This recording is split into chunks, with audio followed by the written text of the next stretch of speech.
Deborah Owens, America's Wealth Coach, and it's time to get wealthy. You're going to learn exactly what you need to know and do to finally achieve the level of financial success that you desire and you deserve. Black women are starting businesses at a fast clip. In fact, the fastest growing of any demographic in the US, more than 2.7 million businesses. And yet, if we look underneath the hood and at the bottom line, what we find is that the average business owner is at $44,000 revenue annually. So, what do they need to know in order to scale beyond seven figures? Well, here's what they don't want you to know. Here are the three things they don't want you to know. First is that you've got to work on the business and not in the business. And secondly, your price actually conveys your value. And finally, that teamwork makes the dream work. And that's why I'm excited to have a conversation with our next guest, because she is the media monetization mentor, and she's showing women how they can scale to seven figures and beyond. Dr. Avis Jones DeWeaver, or Dr. Avis, as she's so fondly known, is an expert in all areas. She is a political commentator and was a nonprofit executive. And it's when she shifted from a nonprofit to an entrepreneur that she herself was able to scale and build a seven-figure business. And that's why I'm so excited to have her on Get Wealthy today. So welcome to our program, Dr. E. Well, I wanted to have a conversation with you today around this whole issue. I mean, numbers don't lie, right? And that is that Black women are starting businesses, but far too many of them are able to really create a sustainable business. So I want to start there with why you knew you had to make this shift to an entrepreneur and what you learned. Well, honestly, I am a second generation entrepreneur. My father was a business owner even years before I was born. And so I grew up sort of watching him live his dream and admiring that. But it really wasn't until I made the shift, as you mentioned, from nonprofit executive, where I kind of left a job for the first time in my life without having that next job set up, that I took the leap to start my own business. And it was my way of not only living that dream of emulating my father in that way, but actually continuing to do work that actually meant something deeply to me. And so it was really about me literally following that sort of yearning inside of me to do work that's meaningful, to make a difference on people's lives, but at the same time, create for myself an opportunity that literally has no limits. And to me, that is really the beauty of entrepreneurship.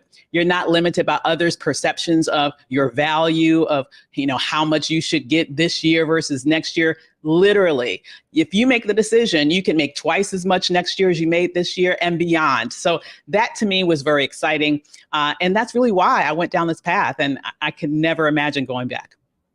So, I love the way you frame that there is no limits, because one of the other side of that coin is what is the catalyst for so many Black women starting businesses. And interestingly enough, a recent study by UBS, United Bank of Switzerland, really looked at high net worth multicultural individuals. High net worth meaning people with investable assets of $1 million and more, or more. And one of the things that they found for Black women specifically is that many of them didn't necessarily weren't full entrepreneurs, but they had some business income.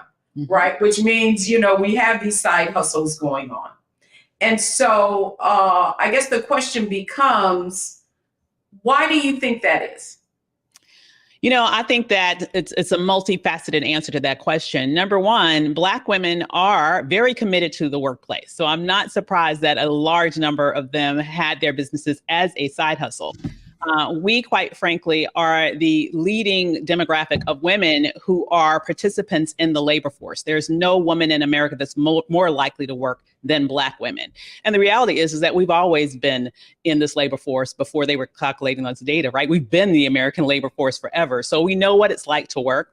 But we also understand that we're not necessarily being treated fairly in those spaces. We understand that we face not only a gendered wage gap, we face a race and gendered wage gap that leaves us even further behind, especially this year. It's really disturbing to see that number take a horrible plunge, where we're only now calculated to make about 58 cents to the dollar of the typical white male in the labor market. And so we see that we're not getting paid fairly. We get that we are committed to the workplace, that we're working, that we're ambitious, that we want to get that next promotion, yet we oftentimes see other people get promoted over us when we believe that we're doing a lot of the work that they are taking credit for.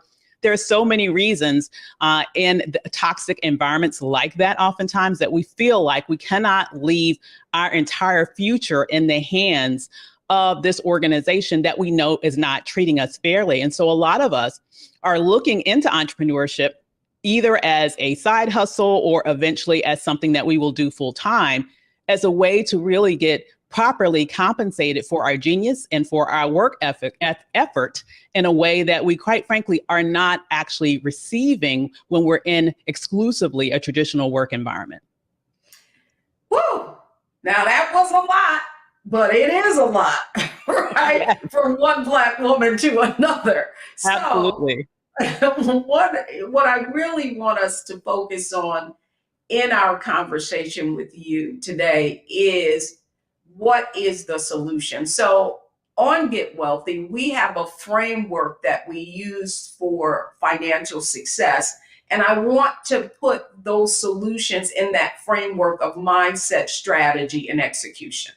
Mm-hmm. So let's start at mindset, because I really feel like you are a great example of someone who made a shift in mindset from entrepreneur, from like a nonprofit entrepreneur to CEO. So the question I have for you is, in order for Black women to go beyond that, being a side hustle, and truly scale their business, what kind of mindset shift do they need to make to be successful? That's an excellent question. I really think that the first mindset shift you need to make is this idea that you deserve more. I mean, literally, if you're watching this right now, just repeat out loud, I deserve more. I mean, I think that's really a fundamental thing that we have to embrace as Black women. Just think about it. Culturally, we are so attuned with everybody else's needs. We are there as wives, we're there as mothers, we're there as sisters and daughters, taking care of elders. We really focus our lives on taking care of other people. And oftentimes we don't even give ourselves the luxury of really going after fully what we want and deserve. And I want you to know that the beautiful thing to me about entrepreneurship that you need to really expand your mind to is understanding that you deserve to make that extra 6 figures, multi-6 figures, 7 figures even, that you can make as an entrepreneur. There is absolutely nothing wrong with that. And really, that's kind of a revolutionary thought when you think about it, because our culture, I believe, is oftentimes very much bought into this idea that money itself is evil. And so we sort of don't even go after all that we are capable of receiving, because we almost feel like we'll receive some judgments if we are, quote unquote, too successful. And so we have to reject that and understand that really money is going to allow us to be able to create the lifestyle that we want for ourselves, for our children. It's going to allow us, when it's managed correctly and we know how to grow it in the way that you teach your clients to do, we're going to be able to leave a legacy for our children and provide intergenerational wealth so that the next generation does not have to start from ground zero, like unfortunately has often been the case in our community. We're able to give generously to those organizations and those individuals that we care about.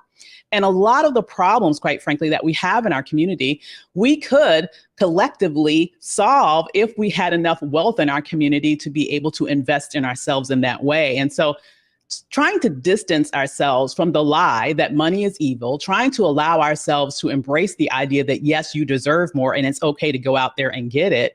And really come to the notion also, thirdly, that you don't have to do it all alone. I think that's another thing that holds a lot of Black women entrepreneurs back, because statistically speaking, the overwhelming majority of our business are solopreneur projects. And the bottom line is, if your business is just you, there is only one you. There is only 24 hours in a day, right?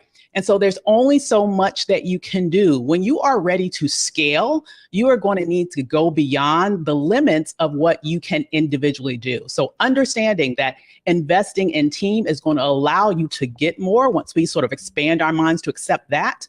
All of those things allow us to get on a path that will take us to and through seven figures. Woo!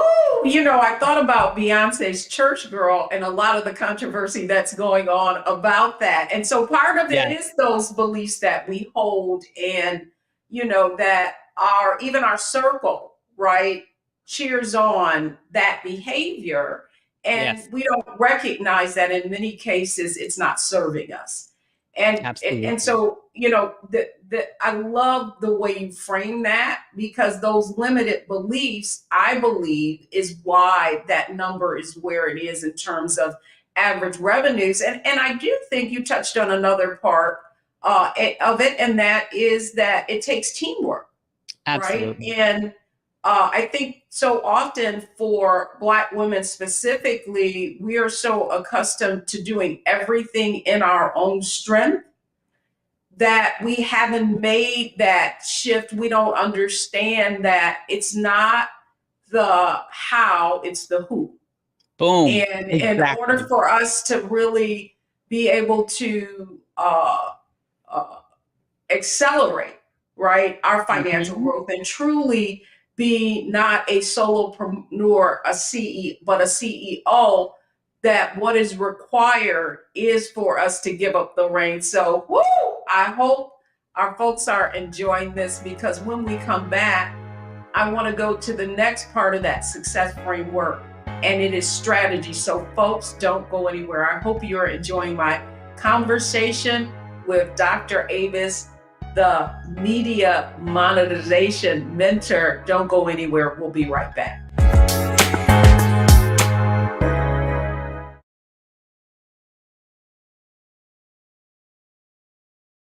Hi, I'm Dr. Jackie Hood Martin, and I have a question for you. Ever feel as if your life is teetering and the weight and pressure of the world is consistently on your shoulders? Well, let me tell you, living a balanced life isn't easy. Join me each Tuesday on Black Star Network for A Balanced Life with Dr. Jackie. We'll laugh together, cry together, pull ourselves together, and cheer each other on. So join me for new shows each Tuesday on Black Star Network, A Balanced Life with Dr. Jackie.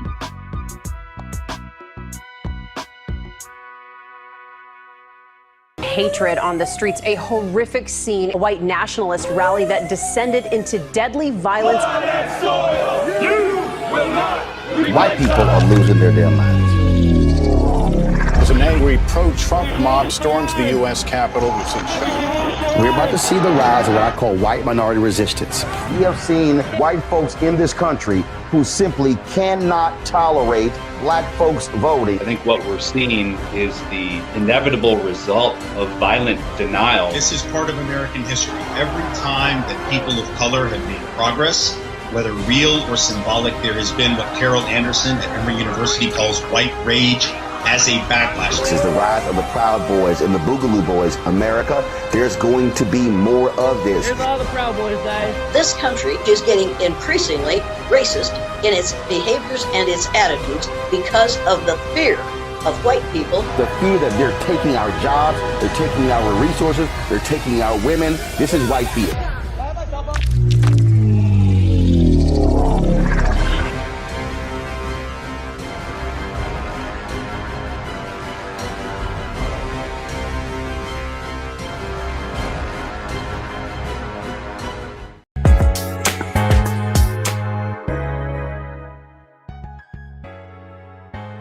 Welcome back, everyone. This is Get Wealthy, and today we're talking about getting wealthy through entrepreneurship. And I'm so excited because we are having a conversation with Dr. Avis, someone who finally said to herself, I've got to make the shift to entrepreneur and truly a CEO and scale the seven-figure business. And so guess what? We want to know exactly how she did it, and that's why she's here. So Dr. Avis, my next question for you is strategy.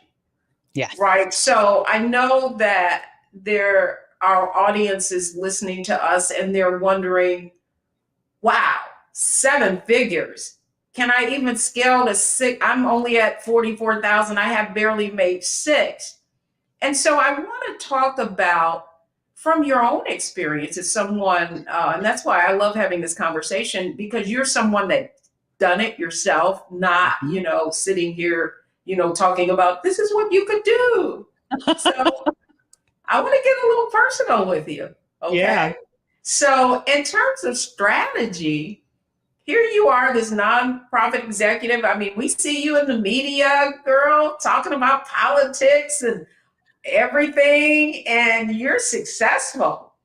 And yet you knew that there was more for you. So what strategy did you take to accelerate your own business? I think it's important for people to understand that if you're at 44,000 today, or even less than that, understand that you don't have to be there next year or the year after that or the year after that. You can greatly grow your business. And I found for me, what really helped me to take a quantum leap in my revenue generation was focus. Focus. One of the biggest mistakes that I find with a lot of the entrepreneurs that I work with is that they are doing a lot of different things. Like I wouldn't say they're the master of all trades, but they are, for example, focusing on a lot of different things in their business. And they're trying to sell this and that and this and that and this. And I focus primarily with service professionals, by the way.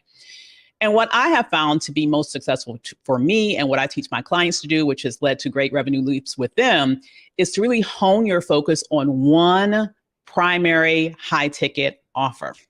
It's so much easier to make huge revenue leaps when you are selling something at a much higher price point. So just for example, think if you're selling something a service, for example, that costs at least $10,000 for a company or another person to access, you only need to sell 10 of those to make $100,000.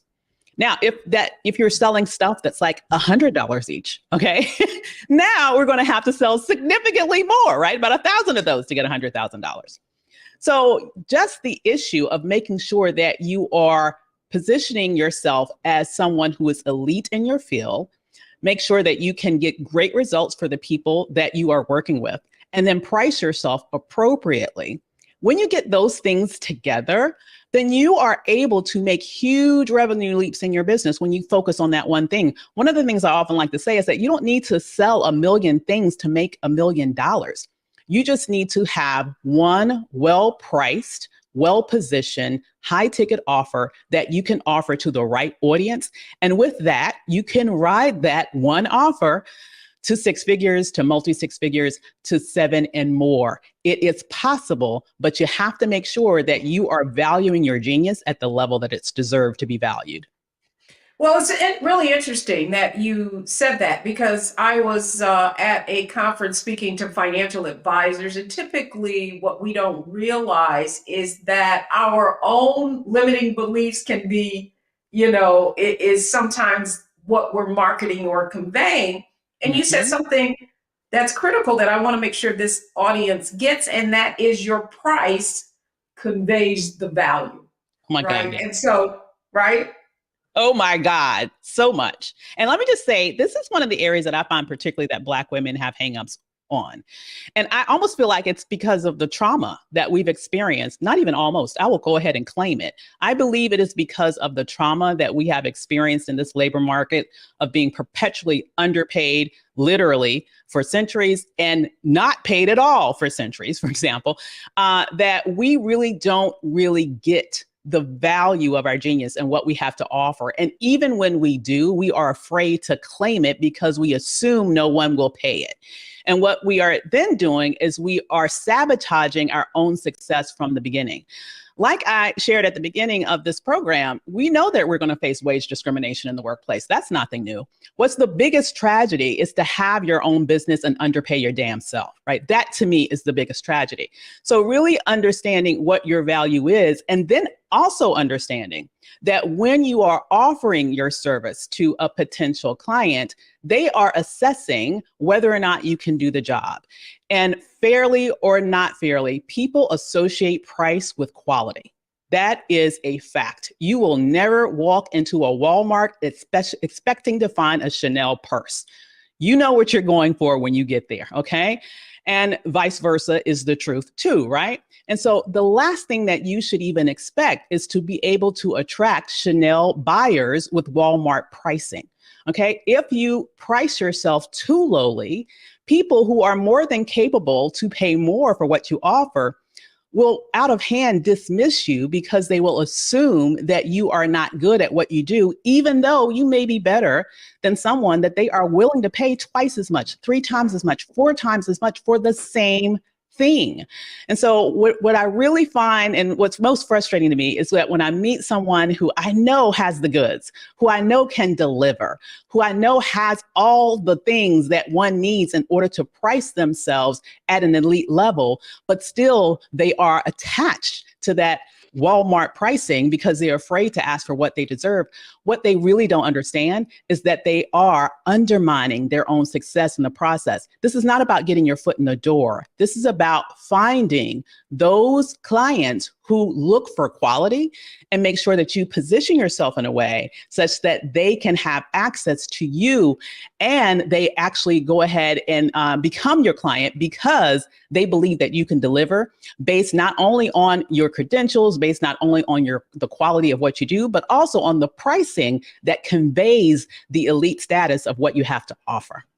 Well, you know, it's so interesting you say that because I believe, and the reason I wanted to get into the whole conversation around price conveys value is because I believe so many entrepreneurs are focused on time, right? Yes. Time versus impact. And so they're pricing themselves based on the time that they're spending, let's just say, with someone versus the impact or the return on that investment. So, you know, case in point, because I do want to go back to results, because I do think there is a part of this whole conversation that we're hearing about entrepreneurship. You need your 7 streams of income, you know what I mean? And, you know, you go and take a course and then all of a sudden you're the expert in it. And that people are kind of put off by that, right? Yep. And so I wanted to talk to you a little bit about, in terms of strategy, just what is something that an entrepreneur who's saying, oh my goodness, they're absolutely right. I'm not pricing myself correctly. And so in order for them to determine what their pricing should be, right? How do they convey the value that they create? Absolutely. So, you know, the first thing that I'm going to suggest is not very sexy, but it's a necessary part of the process. You definitely need to do some market research. Figure out what other people in your industry are charging for what you are doing. And don't just, you know, necessarily compare yourself to everyone. Compare yourself to, you know, those people who are at a level that you would like to be compared to. Figure out what they are offering, what their price points are, get a sense of the range, all right? And then when you are looking to position yourself in that space, there are a couple of things that you need to do. Number one, you need to make sure that you show up like you belong there, right? So I do believe that branding is very important. Branding is more than colors. It's more than what your website looks like. It's everything from your brand message. It's about what you stand for. It's about even the brand photos, how you show up on social media. It's about being able to take advantage of traditional media, like showing up on television, like being published or being interviewed for publications. all of those things convey extra value to your brand as a person, your personal brand, and also the brand associated with your business, the brand that you're building. So all of those things are very, very important. And then I would say making sure that you're very clear about what your offer is and you're able to convey the value of it.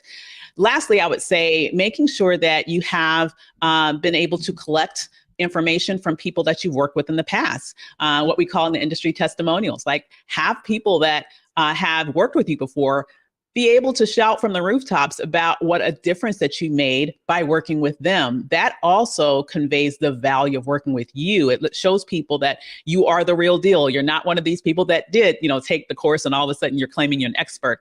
You actually have the receipts, as Whitney Houston would say. So make sure that you have those things in place at minimum. And that allows you to be able to confidently charge what you deserve because you know that you are competitive in the field. Do not feel bad about even going on the high end of that range. If you know you can deliver, be able to present and show up in a way that gives brand credibility, and make sure that you allow the opportunity for individuals that you work with to be showcased so that you can show that, hey, I can not only talk the talk, I can walk the walk. Woo! Now, excellent information. And you really left some gems there that I hope our audience got. However, when we come back, it's enough. You've dropped a lot of information here, but information is not power, right? Applied is. So when we come back, I want to go to the next part of our framework, which is execution. If you're listening to this and it's resonating with you and you're saying, oh my goodness, I check all the boxes. Let's talk about what you need to do to really up level and take your maybe side hustle to the next level. That's what we'll be covering when we come back.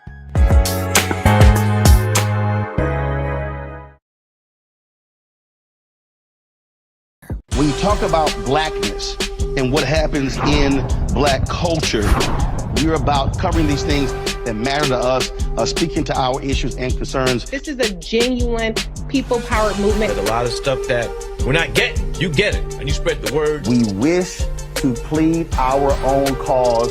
Too long have others spoken for us. We cannot tell our own story if we can't pay for it. This is about covering us. Invest in Black-owned media. Your dollars matter. We don't have to keep asking them to cover our stuff. So please support us in what we do, folks. We want to hit 2,000 people, $50 this month, raise $100,000. We're behind 100,000, so we want to hit that. Y'all money makes this possible. Check some money orders. Go to P.O. Box 57196, Washington, D.C. 20037-0196. The Cash App is $RM Unfiltered. PayPal is R Martin Unfiltered. Venmo is RM Unfiltered. Zelle is Roland at RolandSMartin.com. When we invest in ourselves, we all shine. Together, we are Black beyond measure.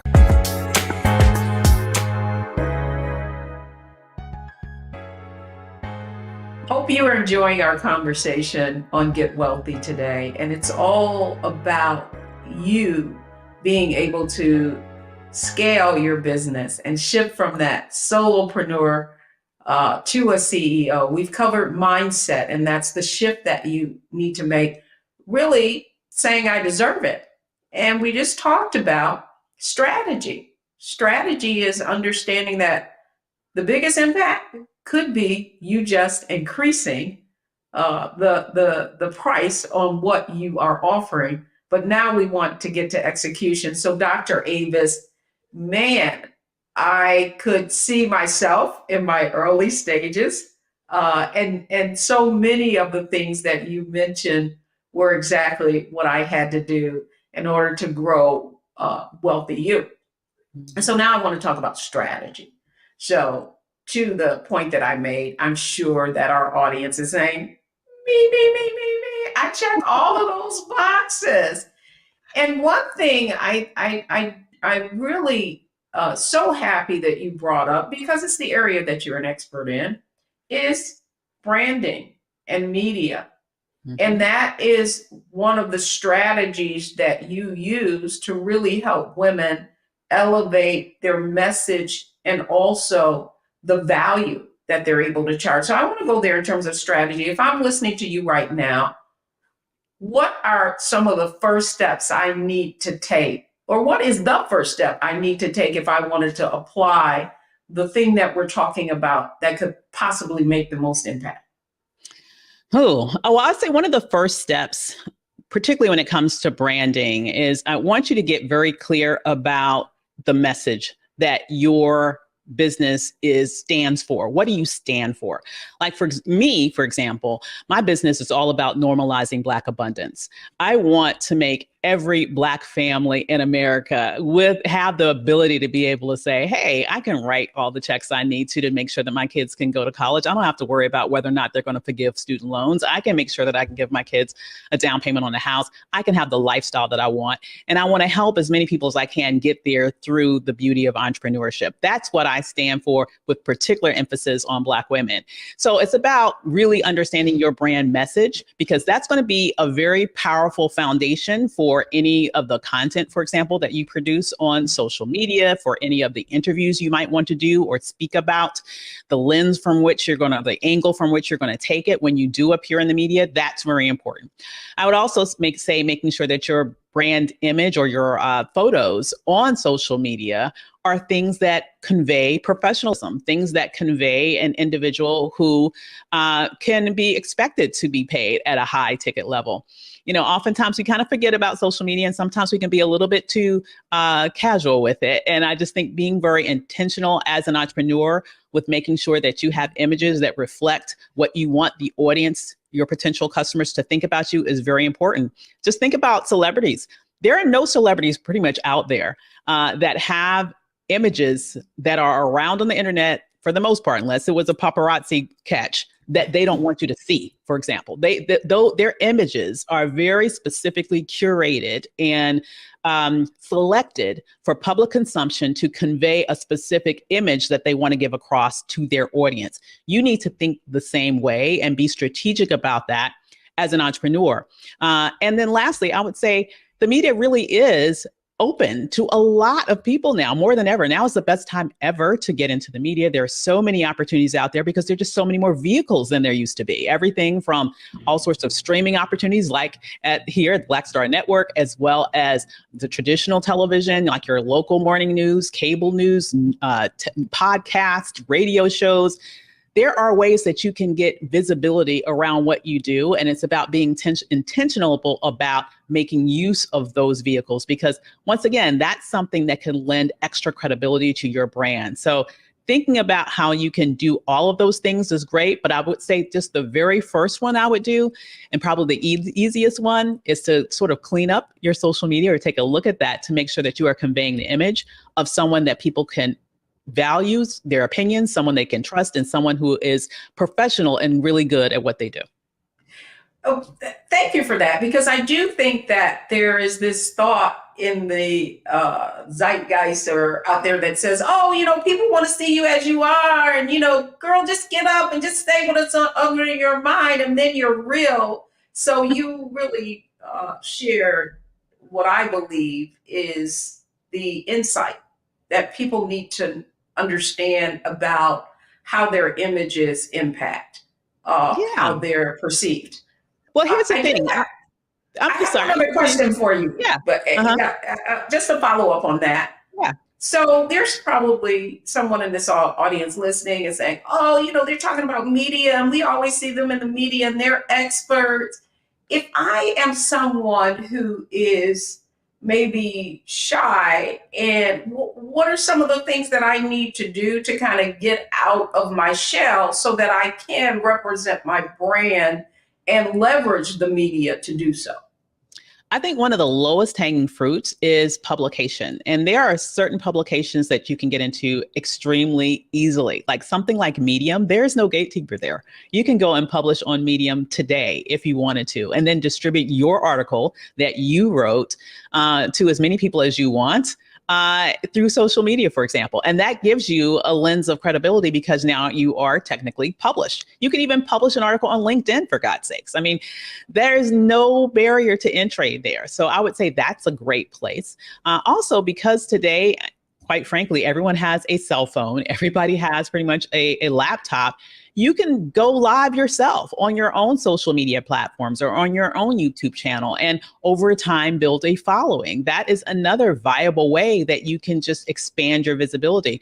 And for a lot of people, honestly, building their own platform has been their segue into other more traditional media avenues. I mean, Issa Rae is just one example, right? You know, she didn't start off at HBO. She started out on YouTube as the awkward Black girl.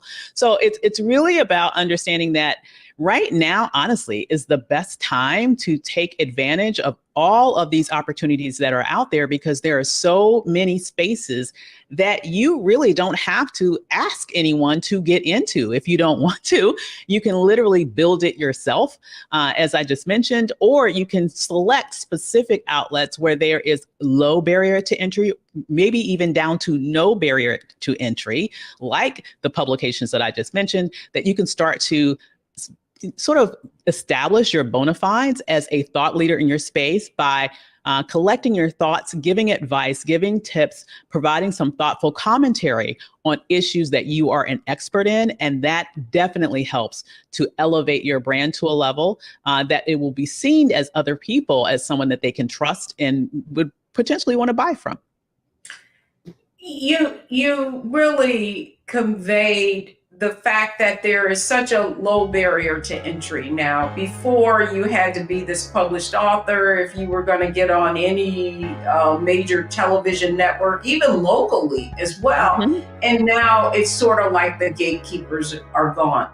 Mm-hmm. So when we come back, I really want to kind of synthesize our conversation that we had in our and button this up as it relates to how someone can really take advantage of the information that Dr. Avis shared and make that shift from a solopreneur to a full-fledged CEO by elevating their brand. So when we come back, it's our Analyze, Optimize, Maximize segment. Don't go anywhere. We'll be right back.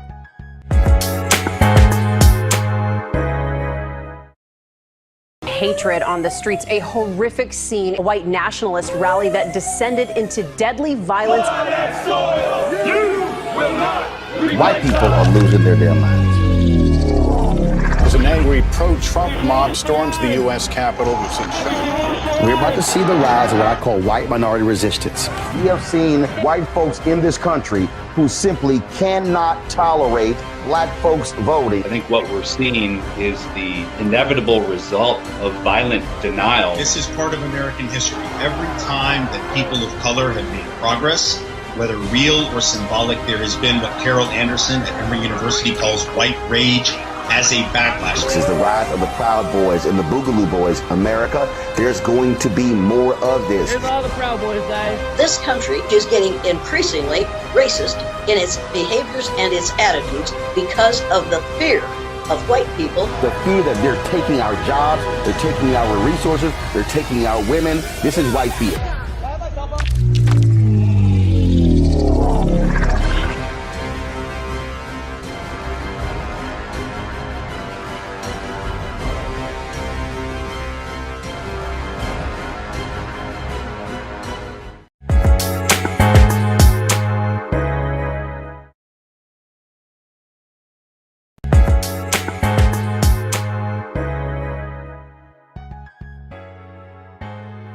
Welcome back, everyone. I'm Deborah Owens, America's Wealth Coach, and I'm glad and I hope you've been enjoying our conversation with Dr. Avis today, all about helping you move from that side hustle to a full-fledged CEO. And so now it's time for our Analyze, Optimize, Maximize segment. And Dr. Avis, this is really designed for us to have people have like a snapshot, a takeaway. Right. And so we covered a lot in mindset, strategy, execution. So if I'm going to take this information specifically, based on what we just said, how do I need to figure out first, how do I analyze what we've just said today and apply it to my own individual opportunity? So what would you say to our audience? I would say the first thing is to figure out, particularly if you're a service-based entrepreneur, that honestly, that is my specialty, then you need to figure out what is that one valuable high-ticket offer that you can develop that specifically systematizes your knowledge in a particular area to give an individual or organizations a particular result. If you're a consultant, if you're a coach, if you're someone that makes money from your knowledge, you can figure out what is something that you can offer at a high ticket level and then sell. Okay, so that's number one. You have to have something to sell. And then I also want you to know that once you've gotten to that place where you are making consistent revenue, now it's time to think about maximizing your ability to scale. And the best way to do that is to bring on some additional team members. I oftentimes suggest that you can just start with just one hire, as an assistant, a virtual assistant, or a personal assistant, someone that can take some of those administrative tasks off your hands so that you can focus on those revenue generating activities. When you do that, you'll be able to make more money. And as you do that, you can be able to grow your team so you can even scale even higher. That's important to know. And let me just say that you don't have to be a full-time entrepreneur before you do that. I've had several clients who've been able to have six-figure and multi-six-figure side hustles, but they've been able to do that because they haven't tried to do everything themselves. They had to take the chance and believe in their dream enough to be able to at least bring on a little bit of help to get those things off of their shoulders that has to be done, but does not have to be done by them, so that they can focus on their zone of genius and in the process, bring in more revenue to the company. And then lastly, I would just say, make sure that you get out there and be known. I mean, the bottom line is, if nobody knows you're in business, you are not in business. So you have to make sure that you are marketing yourself every day. Business is a balance of both marketing and sales. If you are not marketing first, you will have nobody to sell to. So you have to make sure that you kind of get out of your comfort zone and go out there aggressively each and every day to let potential customers know that yes, you are in business. Yes, you have wonderful things to offer. And yes, you would be a great find if they were lucky enough to work with you. That's what you have to make the commitment to do, and do it each and every day. Well, confidence is key, but I want to make sure that our viewers heard something that you said, because it was magical to me and really responsible for the success that we've had in Wealthy You. And that's that systemization process, right? Mm-hmm. Because that really is optimization. And so, just from the standpoint of optimization, like, where does someone start, Avis, to figure out how to codify, right? Mm-hmm. their process, that their genius, so that then they can transfer it to someone else, and it not necessarily them being in it to make it happen. Yeah. Well, it kind of reminds me of, it's a quote by Napoleon Hill. It's not knowledge that makes you wealthy. It's organized knowledge that makes you wealthy. Right. And so it's really about you thinking about, how do I get the results for my clients? I think sometimes we kind of operate on autopilot when we really are an expert in the space. We just go in there and do. Okay, it's really about you taking a step back and reverse engineering how you do what you do, and figuring out those steps so that it can be replicated time and time again. Once you are able to determine your replicatable process, that then is your system that you can value appropriately and then sell to others in mass in order to grow your business in a way that doesn't really leave you overwhelmed, because you are focused on just replicating the same things over and over again, instead of reinventing the wheel each and every time you have a new client or customer. Genius. I mean, if they didn't get that, Jim, I don't know what to tell them. And then finally, the last thing I want to say, and it's direct, it's in relation to what you just stated, and it's the curse of knowledge. Mm-hmm. Okay. And so I want to challenge this belief that I know many people have, and I did too. And it wasn't until I was able to let go so I could grow, right, that I really saw results. And so to that end, the gift of knowledge, the curse of knowledge, when you believe, oh, no one could ever do it like I do it. What do you say to that? It's a lie from the pit of hell. Okay, let go of that. Release yourself of that belief. Because here's the reality. You know, when we all start out in business, you are everything in your business, quite frankly, because when you first start off in business, you have more time than you have money, right? Because you're trying to get those first customers. So you are doing everything. You are the lead marketer, you are the salesperson, you are the brand person, you are everything, right? But there becomes an inflection point in your business where you basically are at a space where you cannot take on any more work. If you find yourself at a place in your business where you cannot handle one more client, or where you're having opportunities to work and you're just saying, no, I can't do that because I'm at capacity. Guess what? You have now hit a wall in your business. Now you have more money than you have time. So when you get to that place where you have more money than you have time, you must have other people come into your business to take some things off your plate so that you can now bring in more money. What you will find when you do that is, guess what? You are not an expert at all things. There are things that maybe you can do, but trust and believe there are people out there who that's their zone of genius. So why not hire people who have a zone of genius in some place that maybe you can do it, but quite frankly, if you would be honest with yourself, it really is not your zone of genius. Let somebody else do that. They will do it even better than you can do it, which guess what? It becomes an asset for your business, right? And it frees up your time to focus more on that thing that you are absolutely amazing at. So really, to me, that is the biggest secret sauce. And I understand that it's scary for some people because that does involve an investment in team. But let me tell you, that is an investment that will really, literally pay itself back over and over again. And that's what frees up your time and allows you to make more money at the same time. Yes. You do not have to do it all. It's not the how, it's the who can get you there so much faster.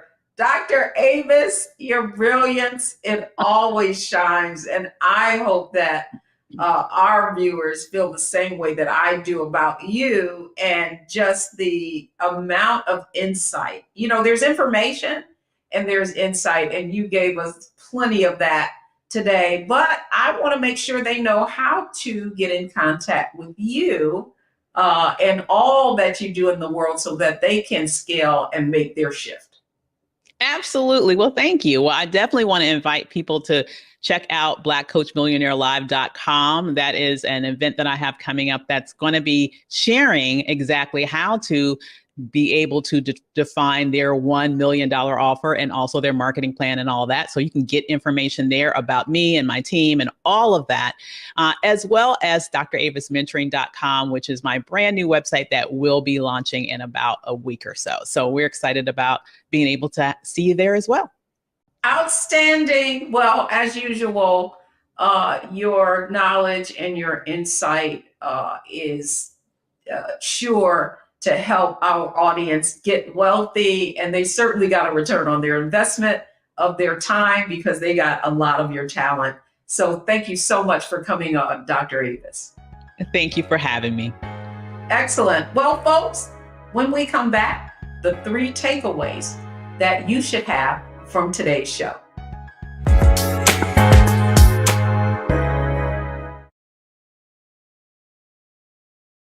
Hi, I'm Dr. Jackie Hood Martin, and I have a question for you. Ever feel as if your life is teetering and the weight and pressure of the world is consistently on your shoulders? Well, let me tell you, living a balanced life isn't easy. Join me each Tuesday on Black Star Network for a Balanced Life with Dr. Jackie.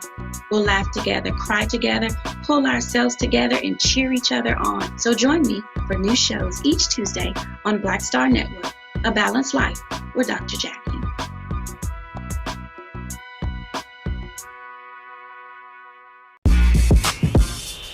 When we invest in ourselves, our glow, our vision, our vibe, we all shine.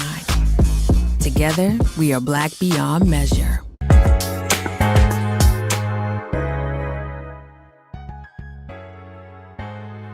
Welcome back, everyone. I'm Deborah Owens, America's Wealth Coach, and I hope you enjoyed our conversation today. So here are the 3 things you need to take away from today's show. First off, it's not who you know, it's who knows you. Secondly, people do business with people they like, know, and trust. So you've got to get out there and make your message heard, have your message heard and known. And finally, it's your difference that makes a difference. So make sure, as Dr. Avis said, that you identify that one thing that you can do that can create the most value for others. So thanks so much for coming on Get Wealthy. I'm Deborah Owens, right here on Get Wealthy, only on Black Star Network.